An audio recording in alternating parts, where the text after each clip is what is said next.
Mi novio fue diagnosticado con cáncer y necesitaba un trasplante de hígado. Cuando descubrí que éramos compatibles, ni lo dudé, me sacaron 2/3 del hígado. El dolor era insufrible. En cuanto volví en mí, me arrastré hasta su habitación. Justo antes de entrar lo escuché riéndose con sus amigos. Emilio, eres un crack por haber ideado un plan de venganza tan épico, dijo uno muerto de risa. Si no tuviera que mantener el perfil bajo, me habría llevado un riñón solo por diversión. Es culpa de Paloma que haya reprobado su examen de arte y se haya tenido que ir a estudiar a España. Ella regresa el próximo mes, ahí es cuando terminaré con Regina para siempre. Por la rendija de la puerta vi a Emilio sentado en la cama con las mejillas coloradas y ni una pizca de enfermedad. Sus amigos no paraban de vitorearlo en la uni. Contrataste gente para arruinarle la vida a varias, sacarla la hiciste congelarse frente a toda la clase. No pudo volver a su dormitorio en un mes, y justo antes de graduarse hiciste que borraran su proyecto final. Sharon Castañeda perdió un premio por eso, y a Lía la arrastraron a un aula vacía y le rompieron la mano. Contando esta vez eso hace 93, solo faltan 6 para tener suficiente material y armar un libro de confesiones para Paloma. Se va a emocionar hasta las lágrimas cuando vea todo lo que hiciste por ella. Una ola de náuseas me golpeó. El amor que pensé era un regalo divino resultó ser una venganza fría y calculada. Traté de irme, pero mi cuerpo, todavía débil por la cirugía, se desplomó en el suelo. El dolor me desgarraba mientras la incisión se abría empapando mi bata de sangre. Los médicos me advirtieron que no donara. Siempre fui delicada de salud, pero lo hice igual, desesperada por aliviar el sufrimiento de Emilio. Esta era el ala VIP más exclusiva del hospital, vacía para darle paz a él. En cuanto caí, todos se voltearon. La cara de Emilio cambió al verme. Lía, acabas de salir de cirugía. ¿Cómo llegaste hasta acá? Antes de que pudiera responder, empujó al tipo a su lado. Ayúdala con la herida. Su amigo me levantó y me acostó en la cama. Emilio me acarició la cara con una ternura falsa y agarró un frasco de desinfectante. Los doctores están ocupados, déjame limpiarlo yo por ahora. Sí, en cuanto estén libres vendrán a vendarlo de nuevo, dijo con esa voz suave de siempre. Si no supiera la verdad habría pensado que estaba arrepentido, pero ahora sabía que todo era teatro. Me cayó el 20 de golpe. Me ignoró 3 años, pero apenas salieron los resultados me confesó su amor todo por su querida Paloma Beltrán. De verdad creí que ya la había superado, pero igual le di todo. El dolor me cruzaba el cuerpo mientras apretaba los dientes, los ojos cerrados. Cuando la incisión ardió, Emilio arrancó la venda y vertió el desinfectante. Un dolor abrasador me desgarró el costado, y grité empujándolo. Tropezó, se dio contra la baranda de la cama, y luego me pateó haciéndome caer. Me acurruqué, sosteniéndome la herida sin poder respirar. Fue entonces cuando los médicos de guardia por fin entraron corriendo. Uno vio la piel quemada y se quedó helado.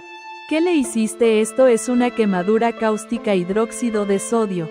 ¿Qué? Eso es imposible. Emilio fingió una expresión perfecta de sorpresa mirando la mesa como si lo hubiera traicionado. Compré desinfectante y sanitizante en línea, solo quería mantener limpia la herida. Cuando Lía empezó a sangrar entré en pánico y ni revisé. Mi amor, lo siento, fue mi culpa, te lastimé otra vez. Se daba golpes en el pecho como si estuviera destrozado, pero yo ya sabía la verdad. Si de verdad le importara no me habría pateado. Me quedé callada dejando que los médicos me subieran a una camilla. Mientras me sacaban escuché aplausos desde su habitación. Emilio, eres un genio.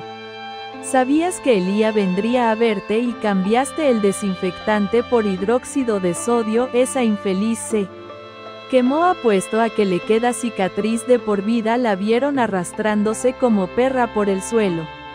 Casi meo de la risa, mis puños se cerraron, aunque ya sabía la verdad, escucharlo de su boca todavía me destrozaba. Cuando los médicos se fueron tomé el teléfono y reservé un lugar en un centro de rehabilitación. Luego marqué ese número extranjero tan familiar. Mamá, ya tomé una decisión, quiero volver a casa. Parpadeando entre la crema y el caos miré hacia abajo y me congelé. Clavos de acero salían del pastel. Paloma estaba doblada de la risa, apenas podía respirar. Uno de los chicos me miró sin el menor asomo de culpa. Perdón, Lía, la crema era muy blanda, así que le pusimos algo para que no se viniera abajo.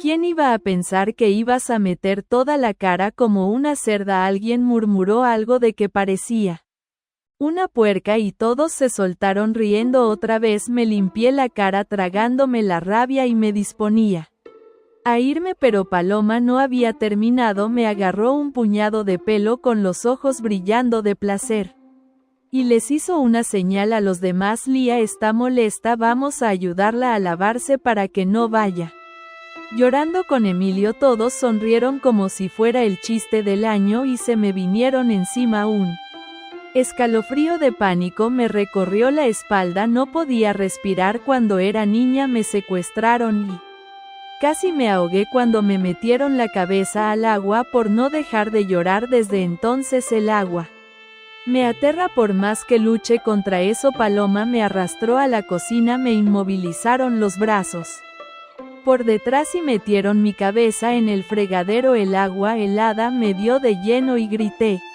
atragantándome sin poder respirar. Solo me apretaban más fuerte, riéndose como si fuera un juego retorcido. Frótenla bien, una mujer sucia como ella no tiene lugar aquí. Mi visión se nubló, la oscuridad me envolvía. Estaba a segundos de desmayarme cuando la voz de Emilio rompió el alboroto.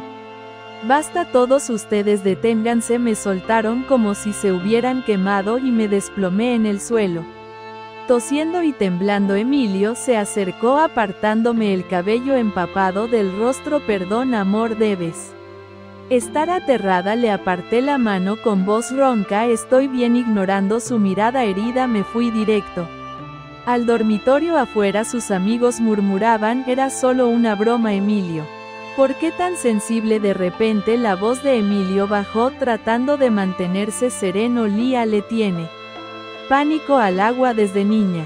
¿Cómo se les ocurre usar su mayor miedo como juego? Uno se rió con desdén. Piénsalo como venganza.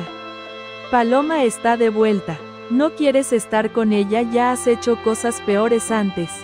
¿Qué importa una más? Entonces algo dentro de Emilio se rompió. Pateó la mesa con rabia. Acaba de salir de una cirugía.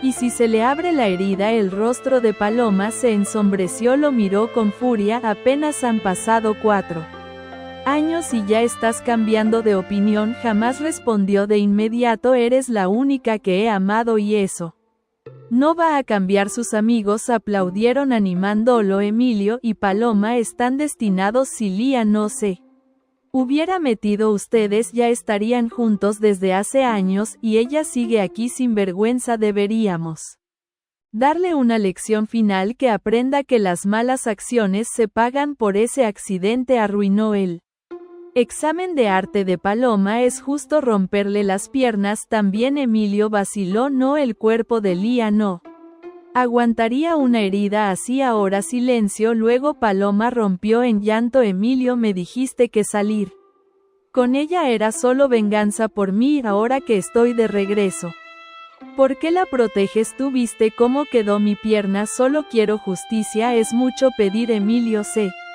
puso nervioso, la abrazó y la llenó de besos. Después de un largo momento le susurró a sus amigos, no se pasen, no quiero deberle nada. Mi corazón se rompió por la felicidad de Paloma. Él desecharía mi vida sin pestañear. Muy bien, si eso es lo que quiere, le haré pagar. Le mandé un mensaje a mi mamá. Los amigos de Emilio se fueron entre risas, orgullosos de su plan retorcido. Unos minutos después Emilio entró al dormitorio y se sentó al borde de la cama. Tal vez la culpa le pesaba al verme tan pálida y Destruida se inclinó para besarme, pero lo aparté. Su mano se quedó suspendida un segundo antes de que forzara una sonrisa. Amor, siento que tuviste un mal día. Reservé mesa en ese restaurante romántico que querías. Nos vemos mañana al mediodía. Mi corazón era un bloque de hielo, pero asentí con una mueca. Está bien. A la mañana siguiente dijo que tenía una cita médica y que me adelantase al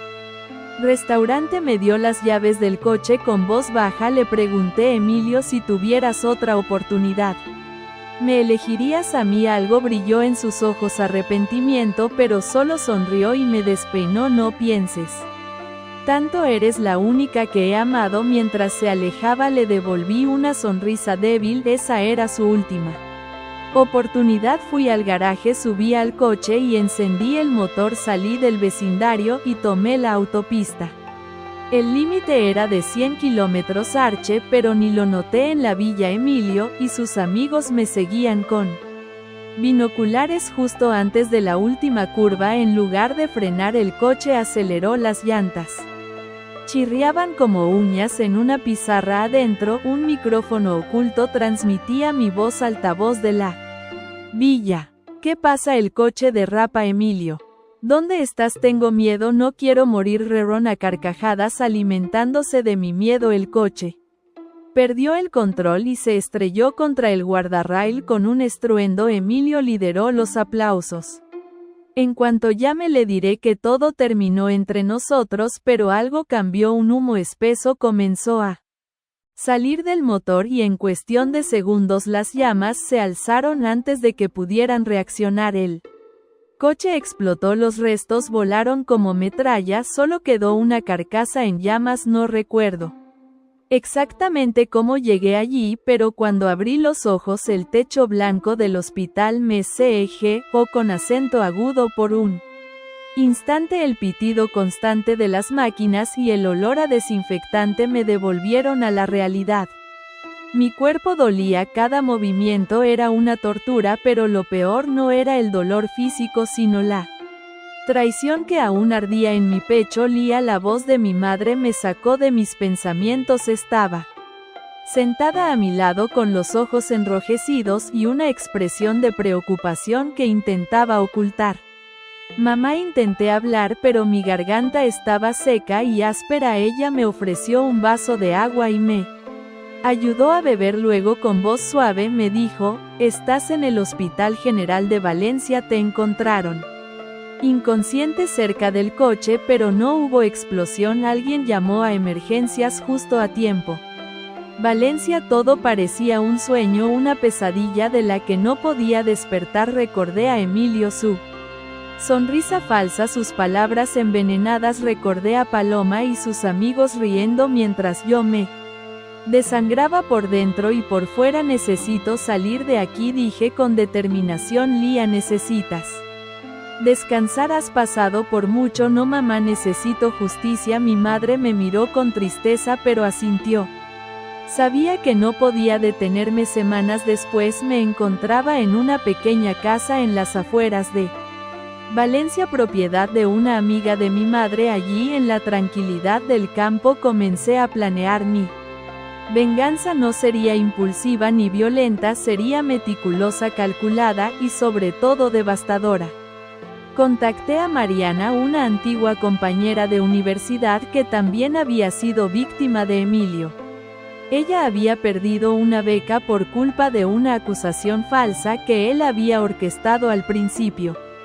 Dudó en ayudarme, pero cuando le conté todo lo que había sucedido, su mirada se endureció. Estoy dentro, dijo con firmeza. Juntas comenzamos a recopilar información. Mariana tenía acceso a los registros de la universidad y a contactos en el mundo académico. Descubrimos que Emilio había manipulado calificaciones, falsificado documentos y acosado a varias estudiantes. Todo estaba documentado, pero nadie había tenido el valor de enfrentarlo. Necesitamos más pruebas, dije mientras revisábamos los archivos. Conozco a alguien que puede ayudarnos, respondió Mariana. Se llama Javier. Es periodista y ha estado investigando casos de corrupción en la universidad. Contactamos a Javier y le contamos nuestra historia. Al principio fue escéptico, pero cuando le mostramos las pruebas su interés creció. Esto es enorme, dijo, pero necesitamos más, necesitamos testimonios, grabaciones. Cualquier cosa que pueda sostenerse en un tribunal. Así que comenzamos a buscar a otras víctimas. Algunas tenían miedo, otras estaban dispuestas a hablar. Grabamos entrevistas, recopilamos documentos. Y poco a poco construimos un caso sólido. Una noche, mientras revisaba los archivos, recibí un mensaje anónimo en mi teléfono: sé lo que estás haciendo, detente antes de que sea demasiado tarde. Mi corazón se aceleró. ¿Quién lo había enviado? Emilio Paloma. Alguien más. Mostré el mensaje a Mariana y Javier. Decidimos no detenernos, al contrario. Intensificamos nuestros esfuerzos. Días después recibí una llamada de un número desconocido. Contesté. Con cautela. Lía, dijo una voz masculina, necesitamos hablar. ¿Quién eres? Soy Andrés, el hermano de Emilio. Me quedé en silencio, no sabía que Emilio tenía un hermano. No estoy de su lado, continuó, al contrario, quiero ayudarte, hay cosas que necesitas saber. Nos encontramos en un café discreto en el centro de Valencia. Andrés era alto, con ojos oscuros y una expresión seria. Emilio ha hecho cosas terribles, dijo, pero hay más. Nuestra familia tiene secretos que podrían ayudarte en tu causa. Me entregó una carpeta con documentos y fotografías. Lo que vi me dejó sin aliento. Esto cambia todo, susurré. Andrés asintió. Ten cuidado, Lía, estás jugando con fuego. Esa noche, mientras revisaba los documentos, encontré una fotografía de Emilio con un hombre mayor. En el reverso, una nota escrita a mano: el verdadero poder está en las sombras. Mi mente se llenó de preguntas. ¿Quién era ese hombre? ¿Qué relación tenía con Emilio? ¿Qué secretos ocultaba su familia? Sabía que estaba más cerca de la verdad, pero también más cerca del peligro. Cuando terminé de leer esa nota, detrás de la foto sentí como si un relámpago cruzara mi pecho. El verdadero poder está en las sombras no era solo una frase poética, era una advertencia. Y sí, Emilio no era más que una marioneta, entonces necesitaba saber quién movía los hilos. Durante días no pude dormir, soñaba con ese hombre de expresión rígida, siempre parado detrás de Emilio en las fotos. Con esa mirada fría, casi vacía. Andrés no sabía mucho más, solo que el hombre se llamaba Don Ramiro Beltrán, un primo lejano de su padre que nunca salía en público, pero que controlaba los negocios familiares desde una villa escondida en Albacete. Andrés estaba dispuesto a ayudar, pero con reservas. Noté en él algo más que deseo de justicia. Había miedo. Cuando le pregunté si había tenido algún enfrentamiento con Ramiro, bajó la mirada. No lo entiendes, Lía, él es distinto. Emilio es un monstruo. Sí, pero Ramiro es el que lo creó. No respondí, pero en mi interior algo se endureció. A Emilio le gustaba jugar con fuego, pero yo estaba dispuesta a prenderle fuego a su mundo entero. Volví a contactar a Javier, el periodista. Le conté sobre Ramiro. Él ya había oído el nombre, pero siempre lo había relacionado con leyendas urbanas, corrupción judicial, tráfico de influencias, manipulación de medios. Jamás pudo confirmar nada. Si es cierto y si tienes pruebas, Lía, esto no es solo una historia personal, es una bomba, me dijo apoyando las manos sobre la mesa. Pero necesitas protección. Esta gente no duda en hacerte desaparecer, le respondí con una sonrisa amarga. Ya intentaron hacerlo una vez. Esta vez no seré yo la que caiga. Esa misma semana decidí visitar Albacete. Andrés me consiguió una dirección, pero advirtió que no sería fácil. Ramiro vivía en una finca vallada con seguridad privada, cámaras por todas partes. Me alojé en un hostal modesto a las afueras de la ciudad con Mariana acompañándome. Ella, como siempre, estaba lista para lo que viniera. ¿Estás segura de esto?, me preguntó mientras observábamos la finca desde una colina cercana. No hay vuelta atrás, no la necesito, le respondí sin apartar la vista con un dron que Javier nos proporcionó. Sobrevolamos la finca y tomamos fotografías. Fue entonces cuando lo vimos. Emilio estaba allí junto a Ramiro. No parecía enfermo, ni siquiera preocupado, estaba sonriente, tranquilo, cómodo. Mariana apretó los dientes. No se suponía que estaba en tratamiento, eso era antes, le respondí con voz baja. Ahora sabemos que todo fue una actuación hasta la supuesta recaída. Ramiro le entregó un maletín y aunque no pudimos ver el contenido, sabíamos que aquello era grave. Javier no tardó en mandar un mensaje. Eso no es cualquier reunión, estoy casi seguro de que ese hombre que apareció en el video con Emilio es parte de la red que controla universidades, clínicas y medios locales. Hay más víctimas, esto es mucho más grande de lo que pensábamos. Y justo entonces algo ocurrió mientras revisábamos la grabación en el portátil. Una figura apareció detrás de nosotras en el hostal, un hombre corpulento con chaqueta de cuero y rostro sin expresión. Señorita Lía, Ramiro desea verla, dijo como si hablara de una cita de negocios. Mariana intentó interponerse, pero él la empujó sin esfuerzo, me sujetó del brazo con fuerza sin decir una palabra más. Mi corazón palpitaba con fuerza, pero no mostré miedo, no podía darles ese gusto. Me llevaron en un coche negro hasta la finca. Me esperaba Ramiro en el umbral, vestido con traje gris claro, una copa de brandy en la mano, y esa sonrisa que no era sonrisa sino advertencia. Lía, qué gusto conocerte en persona, he oído tanto sobre ti y lo que has hecho.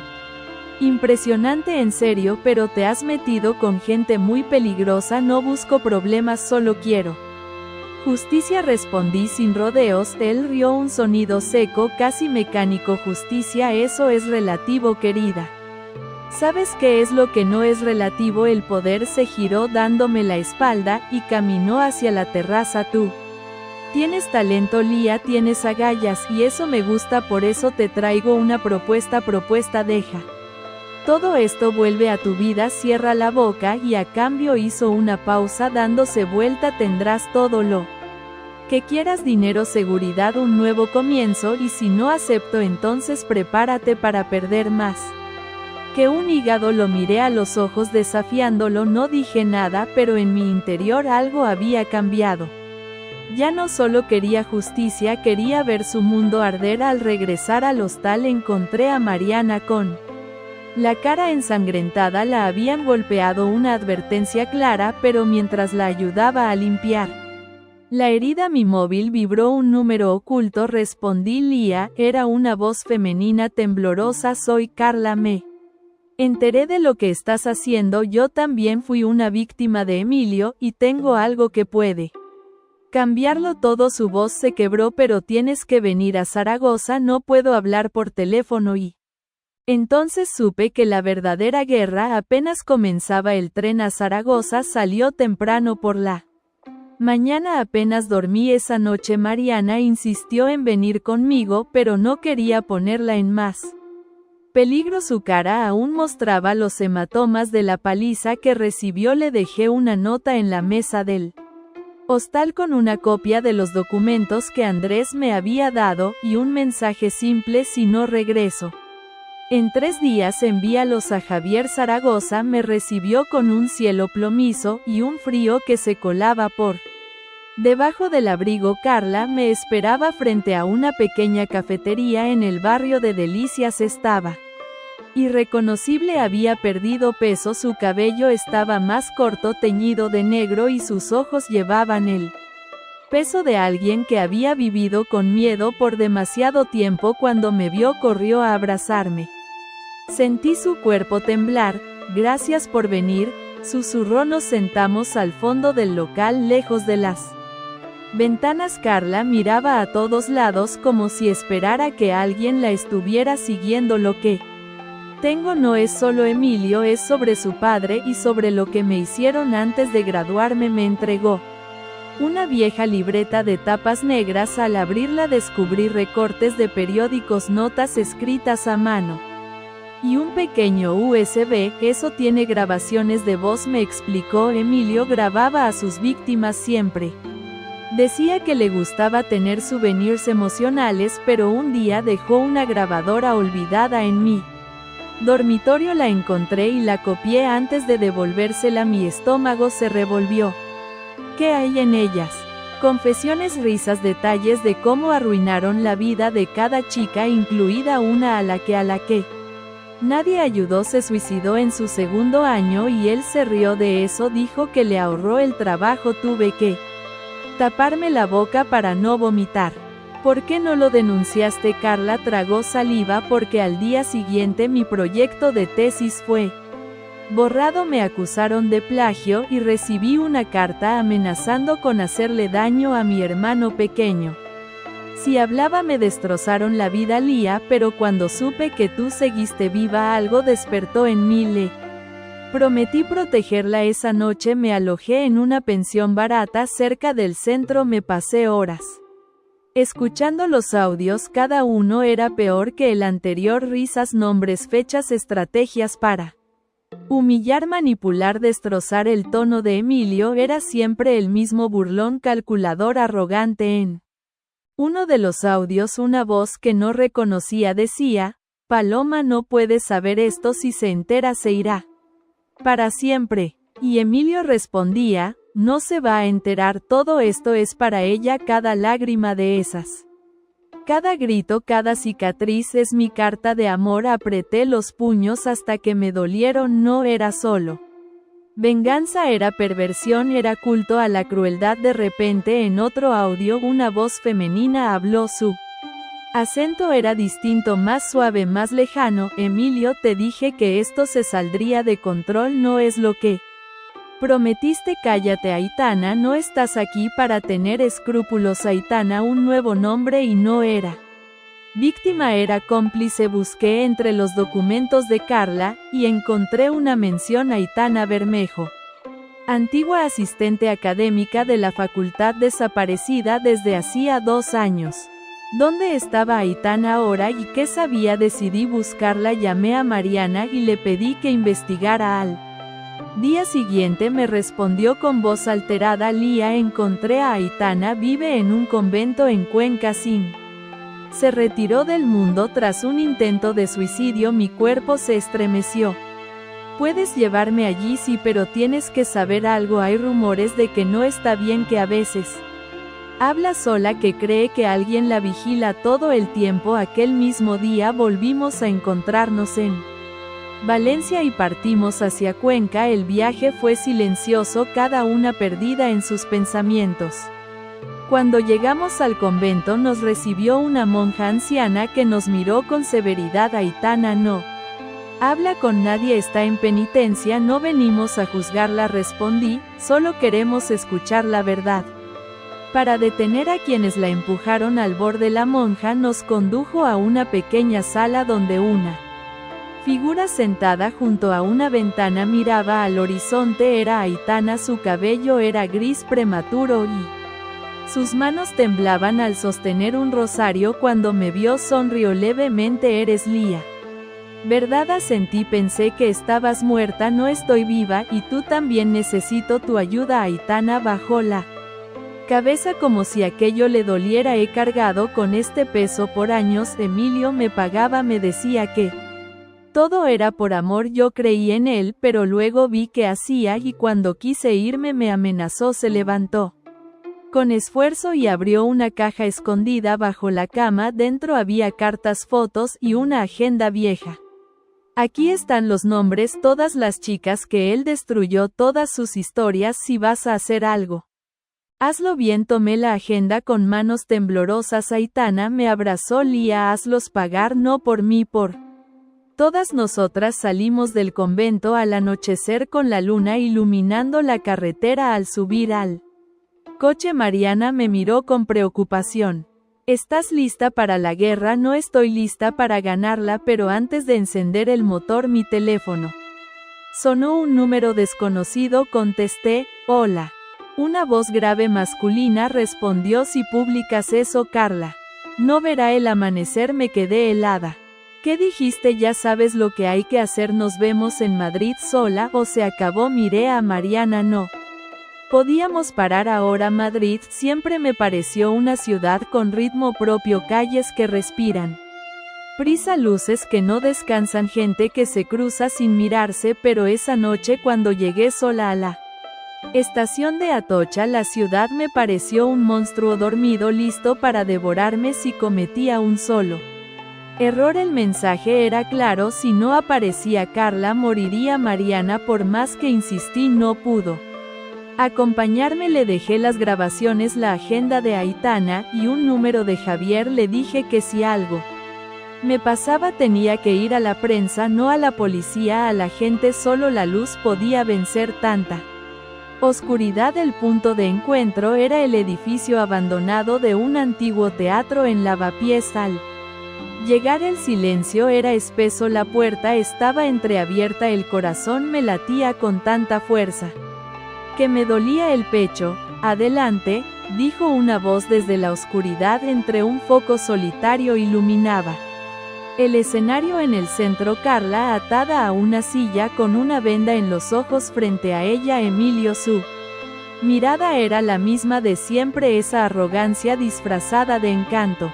Qué gusto verte, Lía, sigues tan predecible. Suelta a Carla, ella no tiene nada que ver con esto. No tiene. Rió con burla. Tiene una copia de todos los audios, y tú sabes lo peligrosa que puede ser la verdad. Me acerqué con cuidado sin quitarle la vista de encima. ¿Y qué quieres de mí? Que desaparezcas para siempre. Tú, tus pruebas, tus amigas, tu historia de mártir. Bórrate del mapa y Carla vivirá. Es simple. Lo miré, había una tensión en su mandíbula, como si incluso él sintiera que estaba perdiendo el control. Y si no acepto, entonces alguien más va a pagar siempre. Hay alguien hoy, Carla, mañana tu madre, después Mariana. ¿Hasta dónde quieres llegar, Lía? Me acerqué un paso más. Mis manos temblaban, pero mi voz fue firme. No puedes callarme. No. Esta vez Emilio chasqueó los dedos. Un hombre apareció desde las sombras, alto, fornido, con una cicatriz que le cruzaba el rostro. Llevaba una pistola segura. Me arrodillé frente a Carla y le quité la venda. Sus ojos estaban llenos de lágrimas. Lo siento, susurró. No quería que terminaras aquí. No lo hiciste, le respondí bajito, apenas audible. Esto es parte del plan. Levanté lentamente la muñeca izquierda. El pequeño botón negro en mi pulsera brillaba discretamente. Mariana lo había activado media hora antes. El micrófono estaba transmitiendo en vivo a una cuenta encriptada. Cada palabra de Emilio, cada amenaza, cada nombre. ¿Qué estás haciendo?, gruñó Emilio, dando un paso al frente, mostrándote el otro lado del escenario. Entonces de pronto se escuchó el sonido de sirenas a lo lejos. Emilio empalideció. ¿Qué hiciste? Lo que tú nunca esperaste, le respondí. Contar la verdad. La puerta se abrió con un golpe. Entraron 3 hombres vestidos de civil, seguidos de Javier con una cámara. El rostro de Emilio se deformó. Esto es ilegal, no tenéis pruebas, esto es difamación. No lo es, dijo Javier, llevamos meses armando este caso y ahora lo tenemos todo. El hombre de la pistola intentó reaccionar, pero fue reducido por los agentes. Emilio intentó escapar por el costado, pero uno de ellos le disparó a la pierna. Cayó al suelo gritando. Me acerqué lentamente y me agaché a su lado. Su rostro estaba cubierto de sudor y miedo. ¿Sabes qué es lo peor de todo esto, Emilio? ¿Qué? Que pensaste que todas íbamos a quedarnos rotas. Que el miedo sería suficiente, pero olvidaste algo. ¿Qué olvidaste? Que incluso los cristales rotos reflejan la luz. Lo dejé allí gritando y pataleando como un niño que ha perdido su juguete favorito. Carla fue llevada al hospital, estaba estable.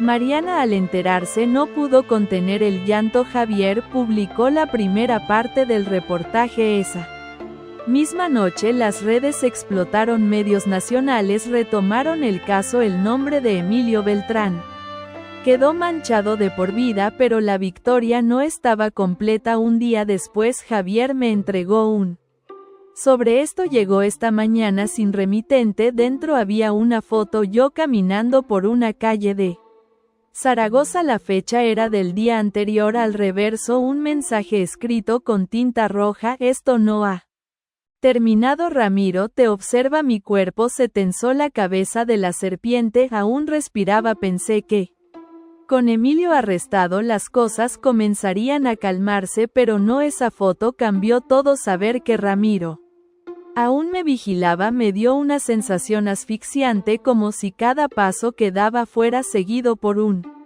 espectro invisible. Intenté fingir normalidad durante los días siguientes, pero la paranoia se me instaló en la piel. Mariana lo notó. No duermes bien, me dijo una mañana mientras tomábamos café en la terraza del hostal. Tengo pesadillas, sueño que me despierto y todo fue una ilusión, que Emilio nunca fue arrestado, que Carla está muerta, que yo sigo en esa habitación de hospital sangrando y sola. Ella me tomó la mano. No es una ilusión, Lía, hiciste lo que nadie más se atrevió a hacer, pero ahora viene la parte más difícil.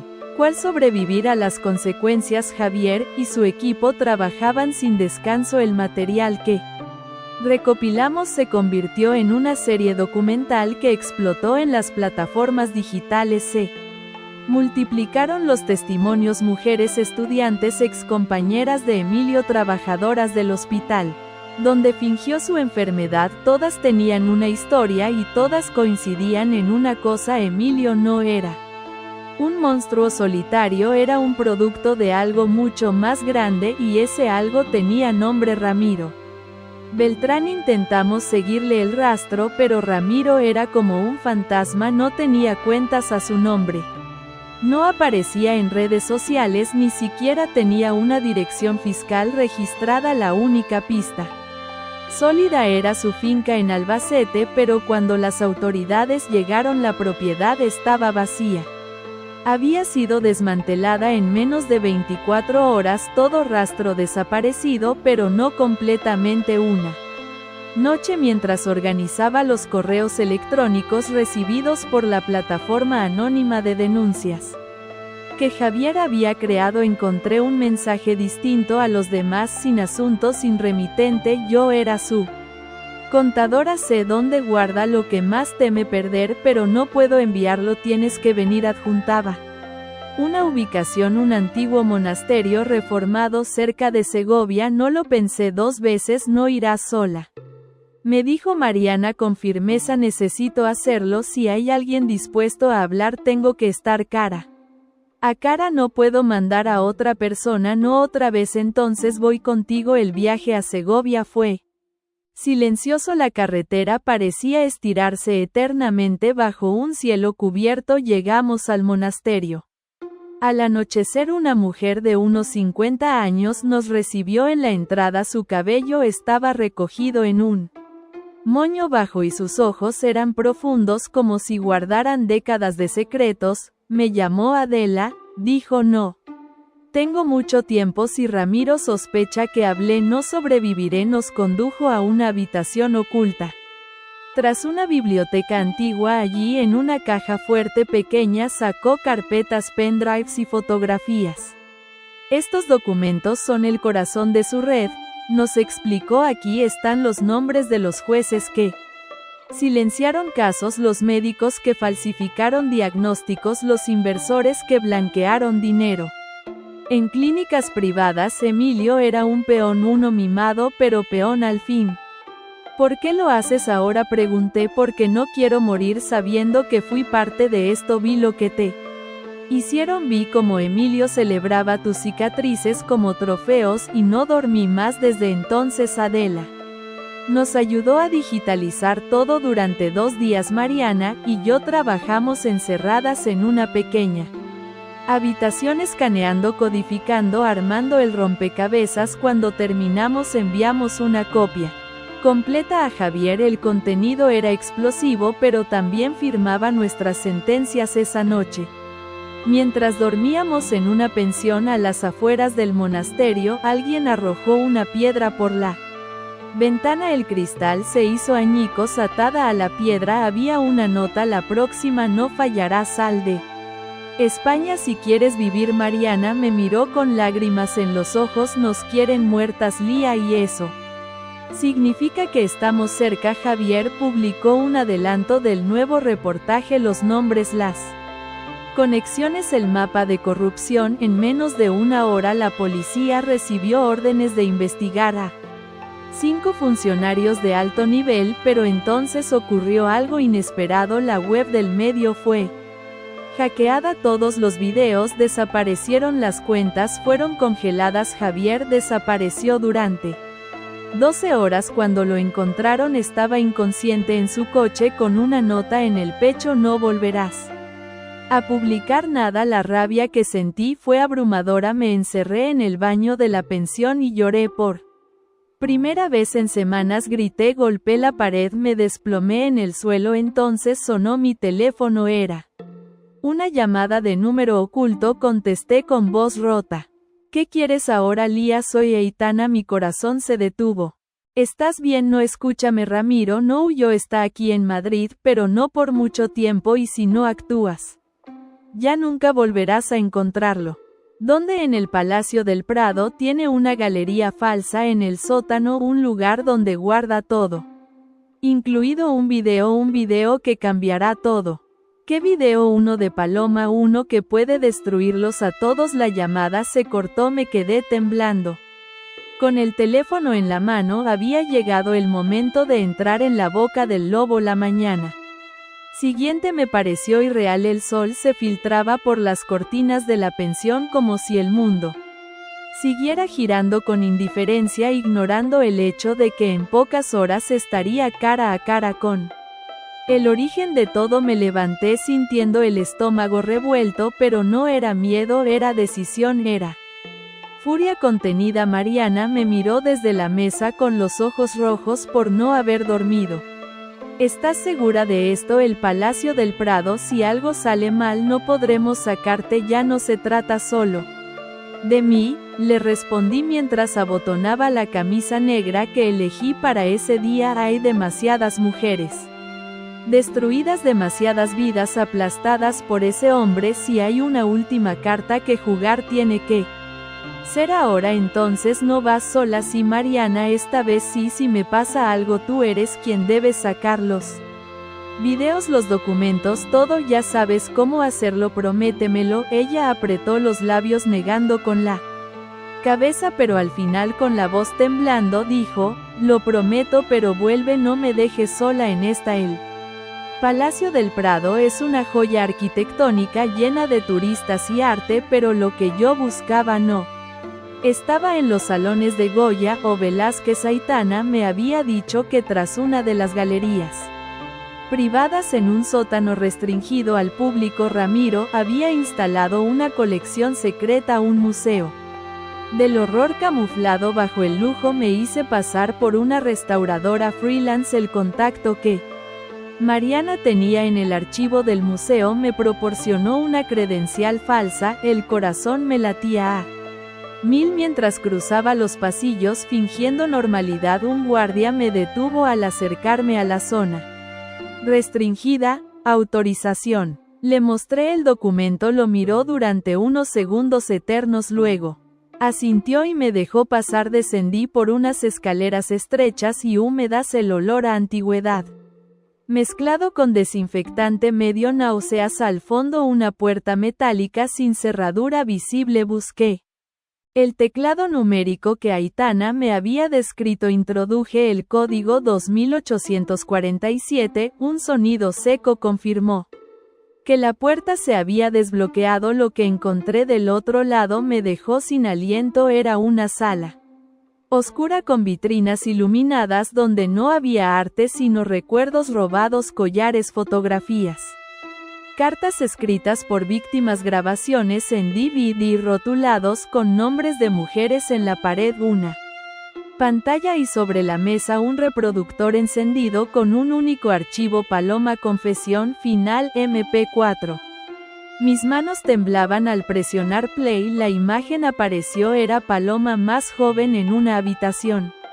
Blanca lloraba desesperada. Alguien la grababa desde la sombra. No quiero hacerlo más. Me dijiste que era solo una vez. Gritaba. Yo no firmé para esto. Una voz respondía fría y pausada. Ramiro, cada lágrima tuya es una inversión. Paloma, si dejas de obedecer, tu madre pierde el trabajo. Tu hermano, bueno, ya sabes que sus huesos no son tan fuertes. Ella gritó, suplicaba, luego con los ojos llenos de terror pronunciaba nombres de otras víctimas, nombres de profesores comprados, de médicos sobornados.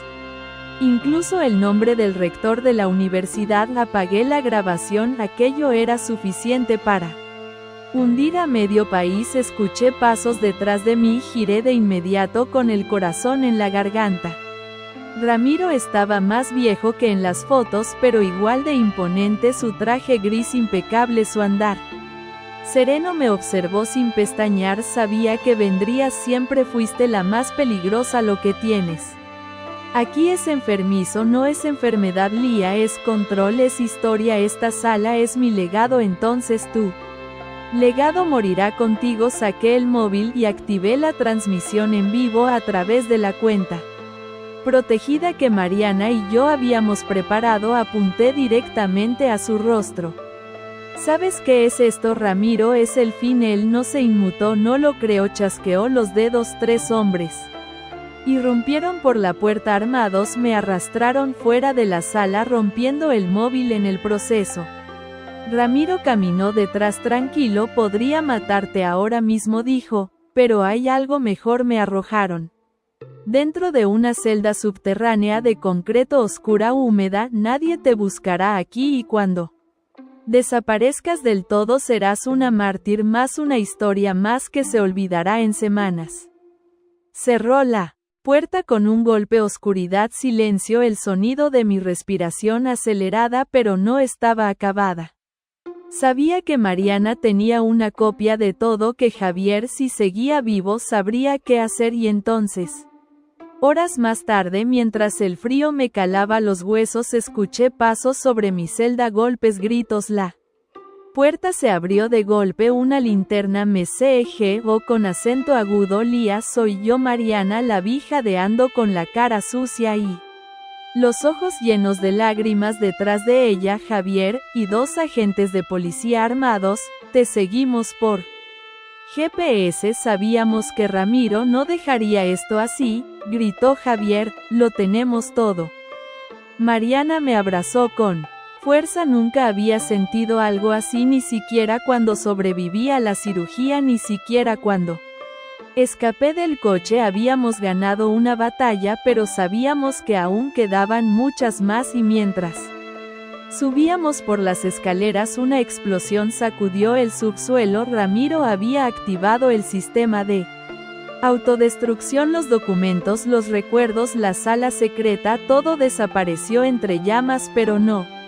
El video ese ya estaba en la nube, y esa noche, por primera vez en mucho tiempo, dormí sabiendo que el mundo estaba a punto de conocer la verdad completa. La mañana en que el video de Paloma salió a la luz, España entera contuvo el aliento. No hubo cadena de televisión, emisora de radio ni red social que no se hiciera eco de lo que había dicho esa voz temblorosa, la de la chica que alguna vez fue símbolo de perfección académica y musa de Emilio. Las lágrimas de Paloma en aquel archivo no eran solo desesperación, eran confesión, eran testimonio, eran dinamita. Yo lo vi desde un cuarto de hospital con un gotero en el brazo y los labios partidos. Mariana dormía en la silla junto a la cama.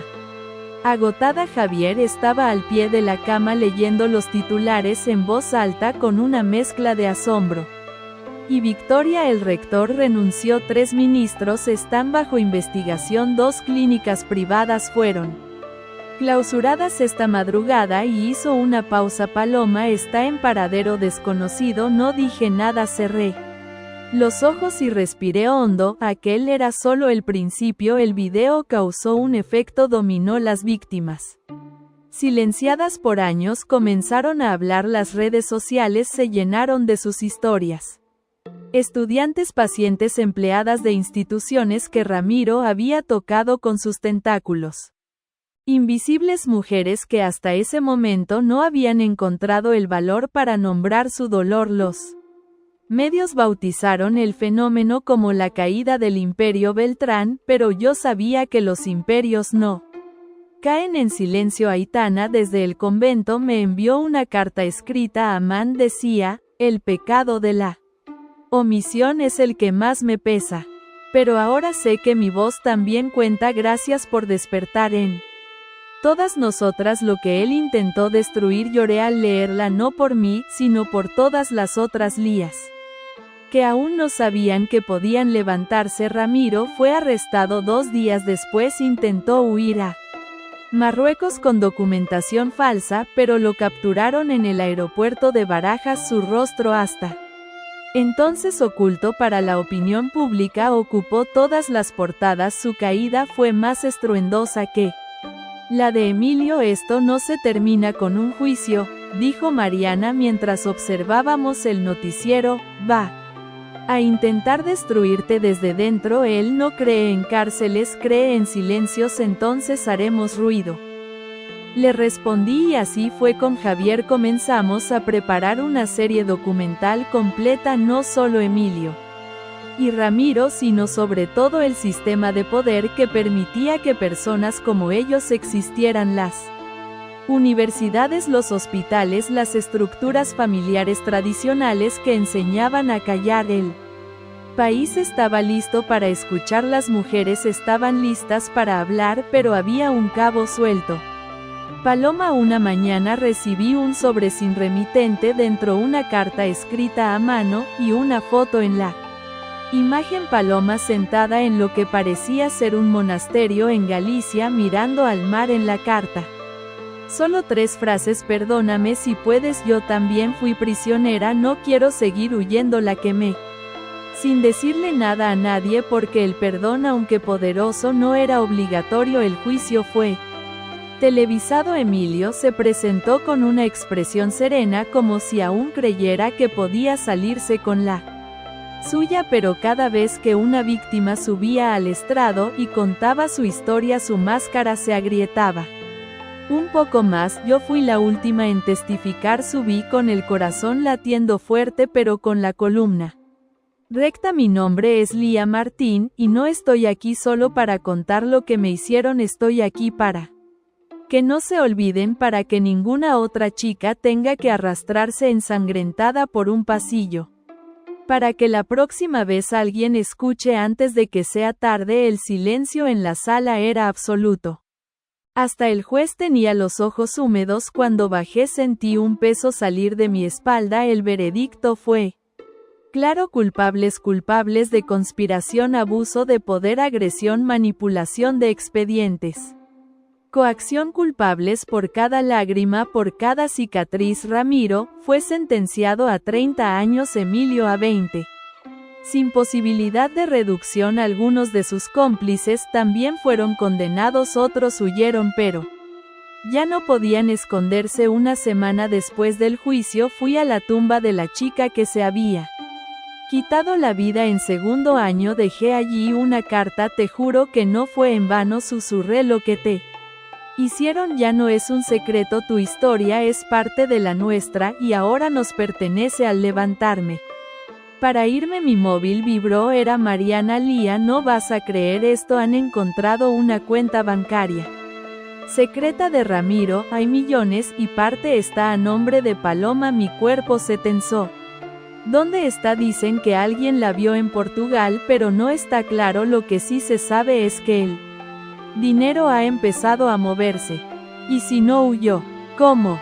¿Y si ella también está construyendo su propio imperio? Mariana no respondió porque sabíamos que esto aún no había terminado. El día que Mariana me dijo que Paloma estaba moviendo dinero desde una cuenta secreta, algo dentro de mí se quebró de nuevo. Pensé que lo peor ya había pasado, que los juicios, las denuncias, los testimonios bastarían, pero en lo más profundo sabía que los monstruos no Desaparecen, solo se esconden mejor. Estaba en casa de mi madre en una pequeña aldea cerca de Salamanca intentando reconstruirme. El silencio del campo era casi terapéutico, pero cuando leí el informe que Mariana me envió por correo cifrado, sentí como esa paz artificial se hacía trizas.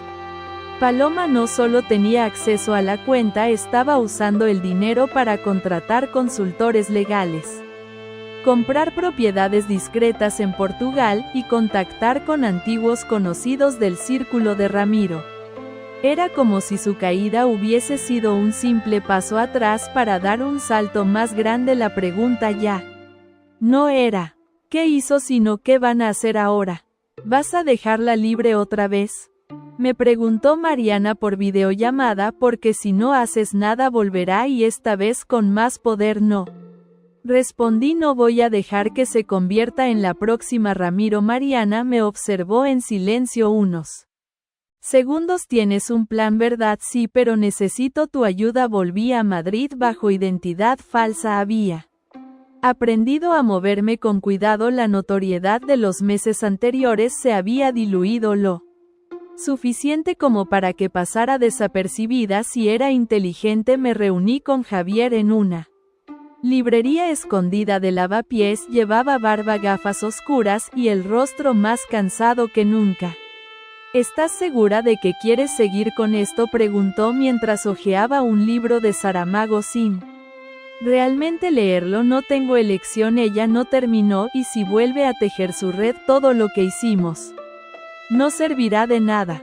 ¿Tienes pruebas? Saqué del bolso una carpeta, dentro las transacciones de la cuenta, los correos interceptados y un audio filtrado de una llamada entre Paloma y un abogado suizo. La escuchamos juntos. Lo que me pertenece por derecho, lo que me quitaron. Si tengo que ensuciarme las manos otra vez lo haré, pero esta vez nadie me va a traicionar. El rostro de Javier se endureció. No parece una víctima, nunca lo fue del todo, dije, solo aprendió a sobrevivir en el mismo lodo que ellos. Aitana, desde el convento, también quiso ayudarme. Envió una lista de los contactos de emergencia que Ramiro le había proporcionado a Paloma años atrás, nombres, direcciones, incluso códigos de acceso a ciertos bancos. El objetivo estaba claro: atrapar a Paloma en su propio juego. Durante semanas Mariana y yo tejimos una trampa. Nos hicimos pasar por un grupo de inversores interesados en ayudar a Paloma a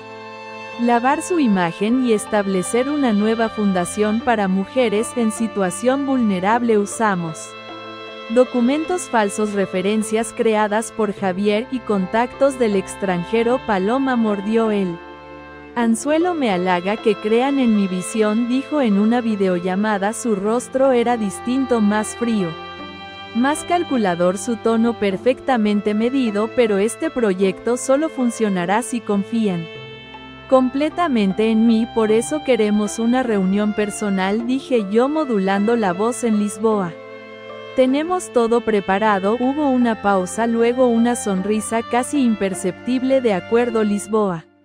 Entonces la cita fue en un hotel de lujo frente al Tajo. Mariana se quedó en el coche con Javier y dos agentes encubiertos. Yo subí sola. Paloma me esperaba en el ático. Al verme se quedó en silencio unos segundos, luego soltó una carcajada. Sabía que eras tú, solo tú podrías planear algo tan elegante.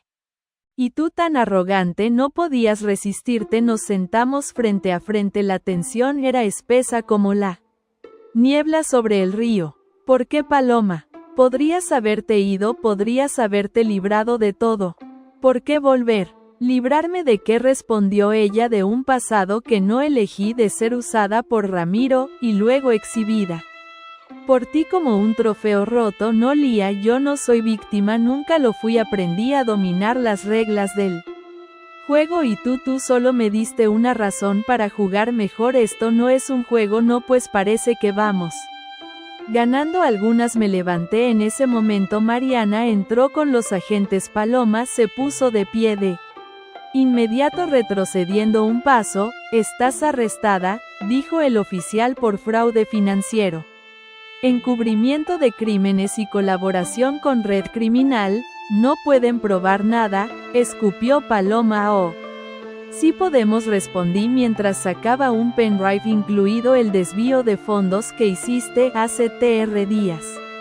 ¿Recuerdas esa fundación ficticia en Brasil? Mal movimiento. Paloma gritó, se resistió, pero al final la esposaron antes de que se la llevaran. Me miró directamente a los ojos. Eres peor que Emilio. No le dije con calma, yo no destruyo, yo expongo. Esa noche mientras cenábamos en un pequeño restaurante en Alfama, Mariana me preguntó, ¿y ahora qué? Ahora cerramos el ciclo.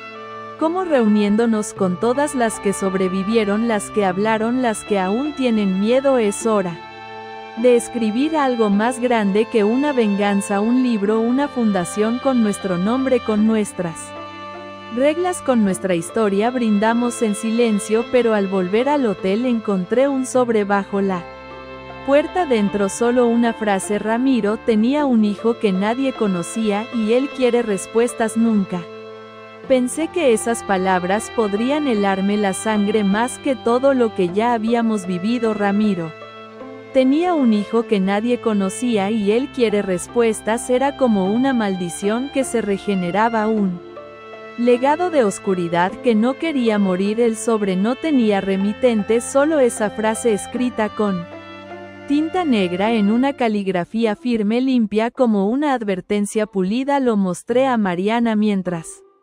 desayunábamos en la terraza del hotel en Lisboa. Ella dejó caer la cuchara.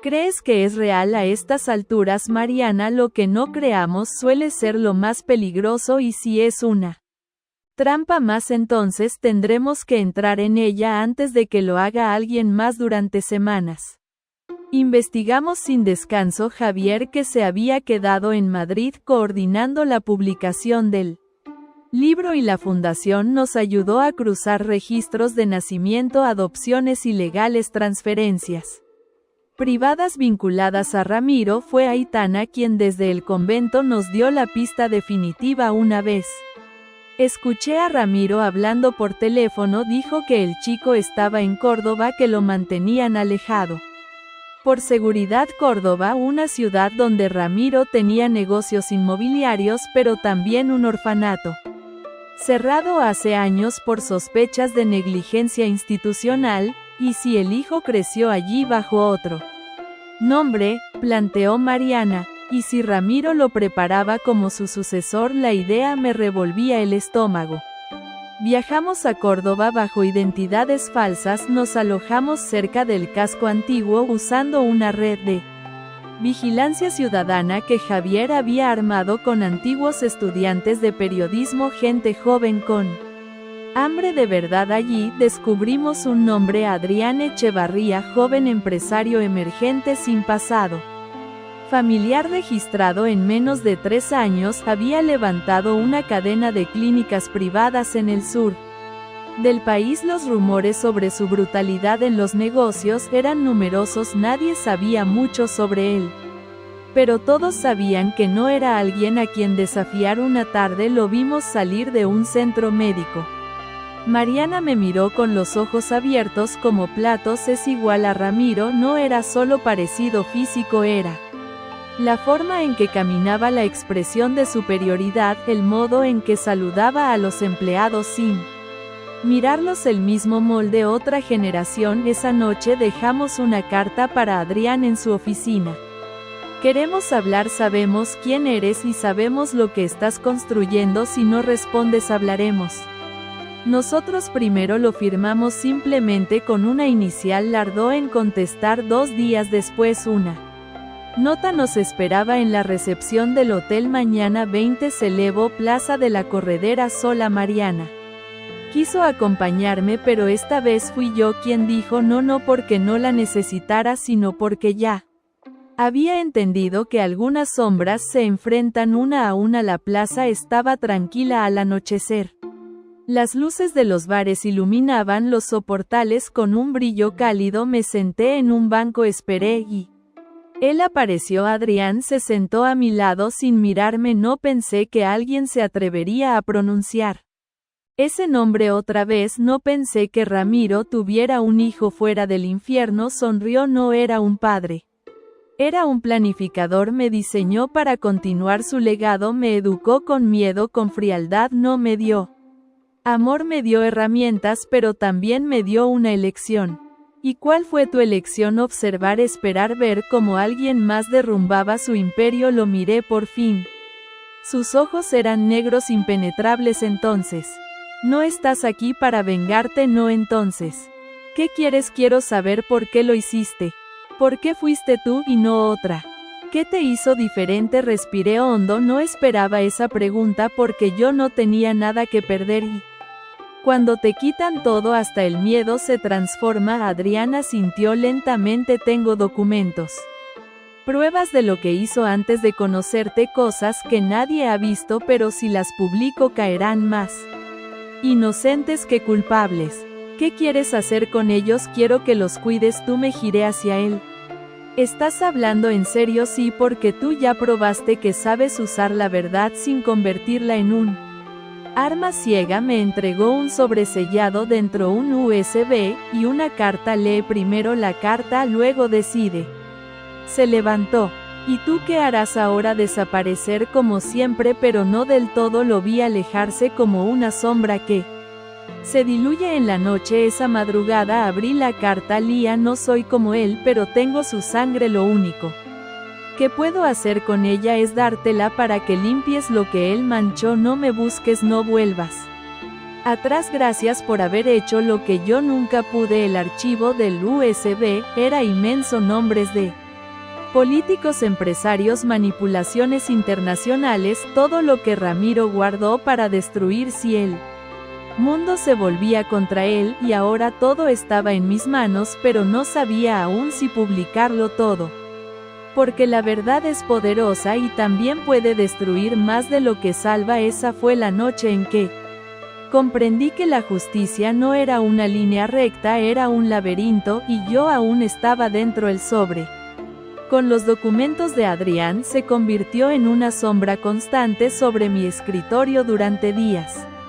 Lo miré sin tocarlo, no porque tuviera miedo del contenido, sino porque sabía lo que representaba. Una última elección: usar la información para acabar con todo de una vez sin importar las consecuencias.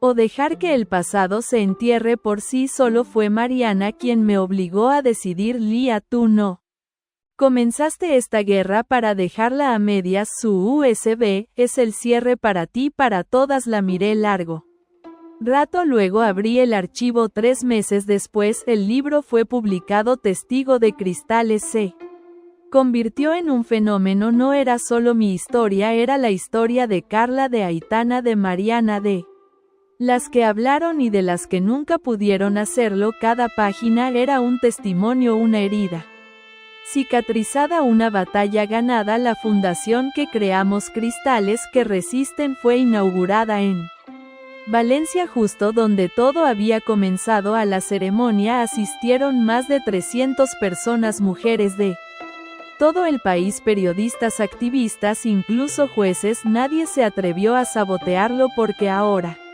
éramos muchas y no había jaula para todas. Pero el verdadero cierre no llegó en el evento, llegó cuando cada uno de ellos enfrentó su propio infierno. Emilio Beltrán se convirtió en un símbolo del desprecio público, perdió todos sus títulos honorarios, fue trasladado a una prisión de alta seguridad donde, según informes, fue atacado en múltiples ocasiones por otros internos. Su carta pidiendo disculpas fue publicada por un medio sensacionalista, pero nadie la creyó, ni siquiera su madre fue a visitarlo. Supe por una fuente que intentó quitarse la vida 2 veces, no lo logró. Ahora pasa sus días solo, sin voz, sin poder. Paloma Beltrán, a pesar de las pruebas, logró una reducción de condena alegando manipulación emocional y psicológica por parte de Ramiro. Fue sentenciada a 7 años de prisión. Desde entonces ha intentado reescribir su historia como víctima, aunque pocas le creen.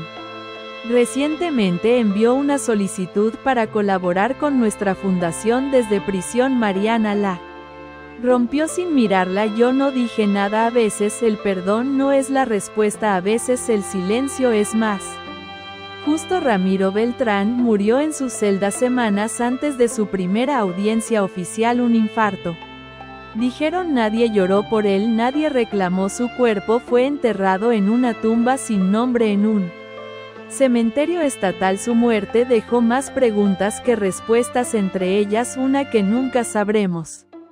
¿Quién fue realmente Adela? La contadora desapareció de la esfera pública tras declarar, se mudó a Galicia y abrió una pequeña librería. Me escribió una vez: gracias por devolverme la dignidad. Por primera vez duermo sin miedo. Aitana sigue en el convento, pero ya no se esconde, se ha convertido en consejera de mujeres que han sufrido abuso. Envía cartas a nuestras oficinas cada mes con reflexiones, poemas, oraciones. Las colgamos en la pared de la sala de reuniones. Ella encontró su redención. Carla vive en Zaragoza, estudia terapia ocupacional, trabaja en la Fundación a Distancia, coordinando grupos de apoyo. Me llama cada domingo, siempre termina la llamada con la misma frase: sobrevivimos, Lía, y eso ya es una forma de justicia. Mariana, mi hermana elegida, mi escudo en la guerra, es directora de operaciones de la fundación y una de las mujeres más respetadas en su comunidad. Me enseñó a volver a confiar, a volver a querer. A veces salimos a caminar sin decir nada, solo respirar, y eso basta. Y yo soy Lía Martín, y estoy viva, no perfecta, no curada, pero libre. Cada mañana me levanto, respiro hondo y repito: no soy lo que me hicieron, soy lo que elegí ser. Después cierro este capítulo con la certeza de que no fue en vano, que el dolor se convirtió en algo más, en propósito, en fuego, en luz. Y mientras otras chicas lean nuestras historias, sabrán que no están solas, que hay salida, que hay lucha, que hay futuro, porque incluso los cristales rotos siguen brillando. No